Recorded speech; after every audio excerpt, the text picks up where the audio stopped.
प्राचीन काल से ही मनुष्य अपनी सुरक्षा के लिए हथियारों का इस्तेमाल करते आ रहे हैं।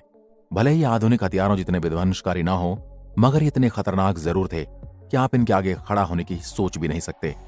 ऐसे में हम आपको प्राचीन भारत के कुछ ऐसे हथियारों के बारे में बताएंगे जिनका इस्तेमाल प्राचीन काल से ही लोग दुश्मनों को अपनी मौत के घाट उतारने और अपनी सुरक्षा के लिए करते आए हैं। जिसमें पहले नंबर पर है चक्रम, यानी एक चक्र। ये एक बेहद धारदार हथियार है। ये लड़ाई में फोर्स के साथ फेंका जाता है। अगर इसे चलाने वाला माहिर है तो यह हथियार दुश्मन के लिए किसी भी कहर से कम नहीं होता। चक्रम का इस्तेमाल करने वाले सैनिक हमेशा 2 चक्र अपने पास रखते थे। फेंकने के साथ ही इसका इस्तेमाल आमने सामने की लड़ाई में भी किया जाता है। भगवान श्री कृष्ण का सबसे प्रसिद्ध हथियार भी सुदर्शन चक्र ही था।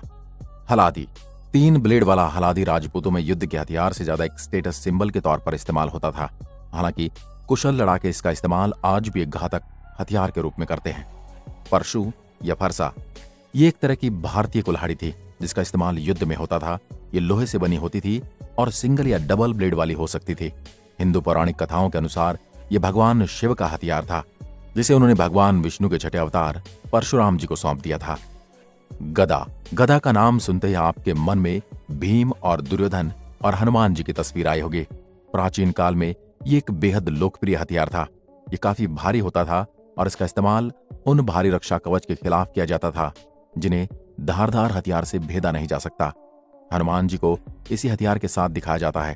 बता दें, गदा को इस्तेमाल करने की अपनी एक मार्शल आर्ट शैली भी होती थी, जिसके दम पर ही योद्धा का चुनाव किया जाता था और उनमें से सर्वश्रेष्ठ कौन है यह घोषित किया जाता था। बाघनख, बाघनख का मतलब बाघ के नाखून से है। विषैले बाघनख का इस्तेमाल राजपूत करते थे। साथ ही ये वही हथियार है जिसे शिवाजी महाराज ने अफजल खान को मारा था। निहंग सिख भी इसे अपनी पगड़ी के अंदर रखते हैं।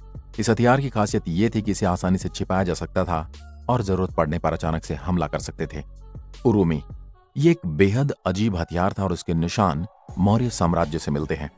इसके ब्लेड बेहद तेज और लचीले होते हैं। बेहद माहिर लोग इसका इस्तेमाल करते थे क्योंकि इसको चलाने में जरा सी भी गलती हुई तो आप खुद को ही चोट पहुंचा लेंगे। इस हथियार के श्रीलंकाई वर्जन में हर हाथ की ओर 32 ब्लेड जुड़े होते हैं। ये बाजीराव पेशवा के भी चर्चित हथियारों में से एक था। नंबर 7, दंड पट्टा। दंड पट्टा एक बार में कई सैनिकों के सिर धड़ से अलग करने की काबिलियत रखता